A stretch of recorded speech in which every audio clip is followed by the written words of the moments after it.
Okay, sorry about that. I got interrupted. But what we were talking about is assessment of learning and giving feedback to students and trying to give you a sense of lots of different options that you have. We've talked about entry task, we've talked about exit task, we talked about student-led models, having a guest stakeholder come in, and I had just mentioned that you can have the guest stakeholder responding to a video, for example. So that's low stakes. There's no one whose kind of actions or whatever are being assessed. But you could also have students get up and do a role play or carry out whatever it is that you're having students do to get ready for their work.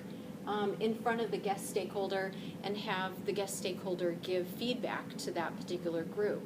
And maybe you are choosing those students whose abilities are the closest to what your objective is. And it might be as well that you have all of the students carrying out a role play or whatever that situation is that you're having them work on, and the guest stakeholder is moving around the room just like you are, giving feedback to each group. So it could look lots of different ways. And also, that guest stakeholder at the end of the class period, especially if that person is getting a chance to see all of the students in action, they could give you feedback as well on how they think the students are doing and what they think the weaknesses are. So lots of different options there.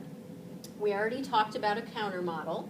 You could also do inductive exercises. So what this would mean is you would give students kind of some dialogues that you've created or that you took from other places, examples that are really good, they're really authentic, and you have them tell you what did they see going on.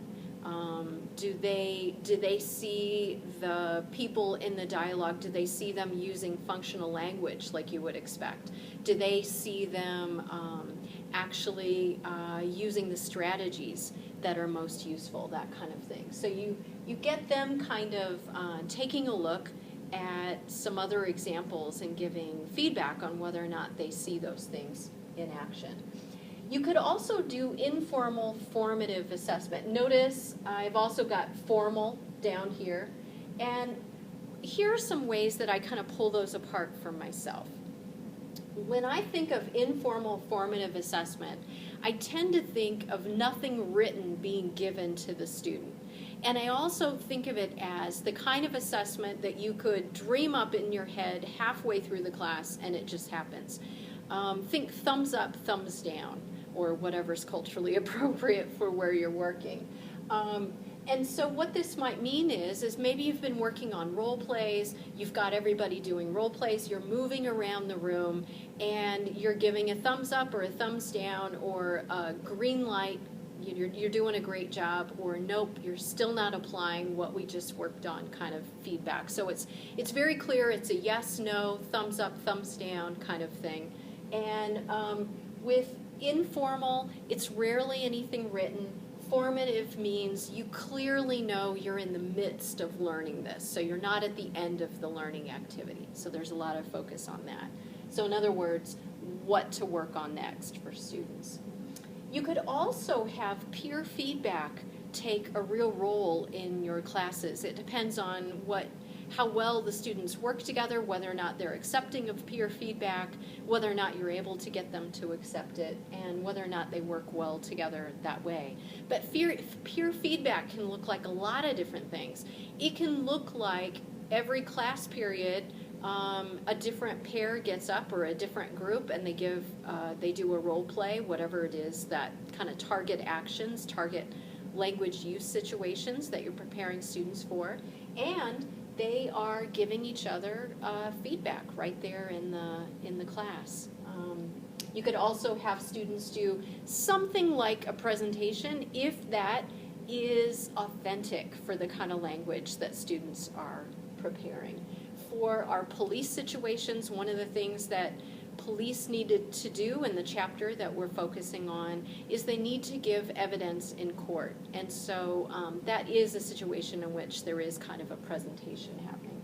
And you would just want to make sure that students are clear on what kind of feedback is most valued and how to do it politely.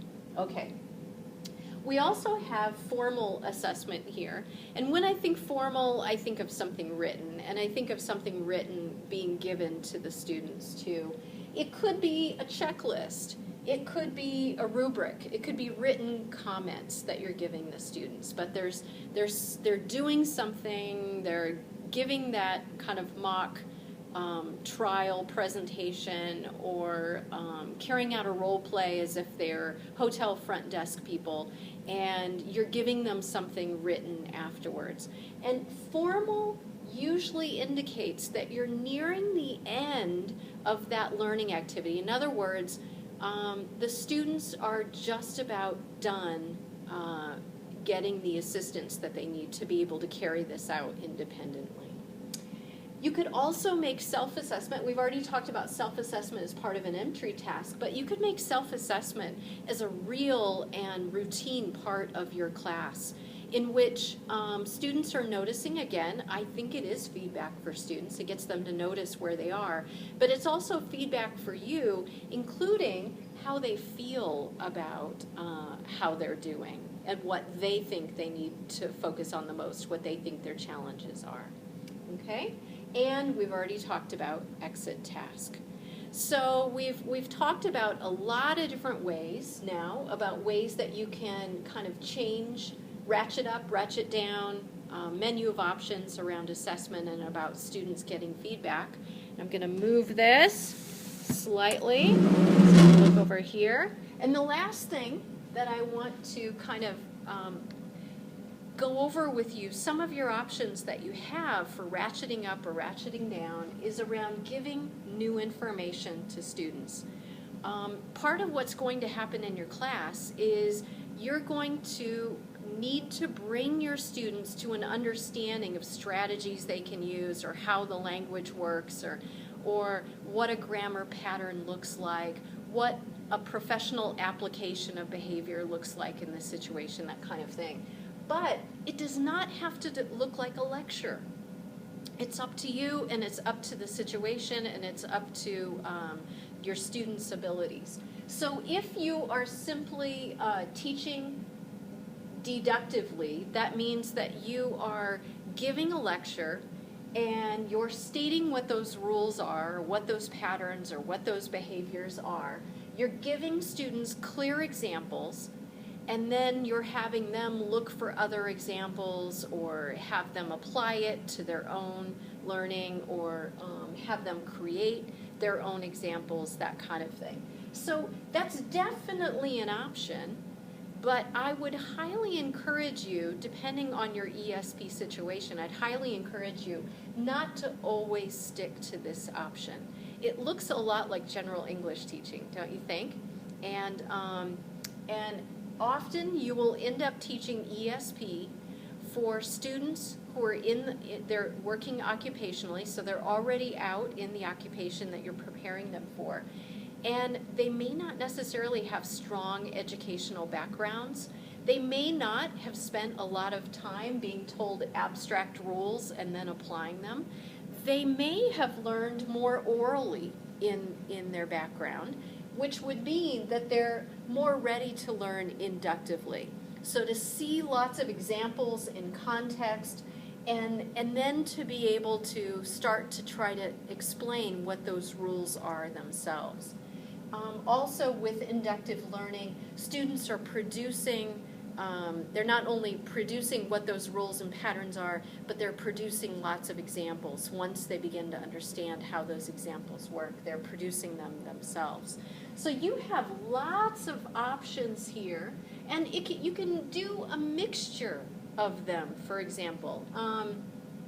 You could, for example, when students walk into the classroom, you could have some examples up on the board, very clear examples, and you tell them to turn to a partner or turn to a small group and try to figure out what's going on. And then when you start class, you start with that lecture. You start with what is going on here. But you've already given them a little bit of an inductive start to kind of thinking through this. So you can use a combination of both. And you can also be very cognizant of what you think your students have already noticed and what they're ready to put into words. So if you think that they are ready, you could teach inductively where they're starting from the examples and they are putting into words what is the rule or the pattern that we need to follow here. Okay, so we just spent the time together today really looking at the many options that you have for how you use role plays, how you support students with role plays, how you carry out assessment, how you provide new information, for example. And what I'm hoping is that right now, as you're listening to this, you have a much clearer sense of the many different options in front of you and how to ratchet up and how to ratchet down for students as needed. So I hope that that's true for you. And if you watch this and it's not, message me through Canvas and we'll go from there. We'll kind of fix it as we go. So where do you go from here? Now that you've watched this, what I'd like you to do is to go back to Chapter 5 about an ESP course created for police. I'd like you to look back through those examples of activities that are there, and I'd like you to think about how could you ratchet up or ratchet down? How could you scaffold those for students who aren't ready to anywhere near being able to carry them out independently? And what would it look like if you weren't scaffolding at all? So kind of, you're not given that information, I want you to apply that information. Then there's some, I think, some really good resources waiting for you that take a look at an example course for ESP, the kind of language and activities that you could carry out with ESP for police. And then meet us in the discussion. I have an activity waiting there for you to think through the kinds of activities that you could use in an ESP for police course with your classmates, and maybe most importantly, given what we talked about today, how you could scaffold or not scaffold those for students as they're ready. Okay, I'm hoping that you feel powerful and you feel like you have a full menu of options in front of you. See you in the discussion.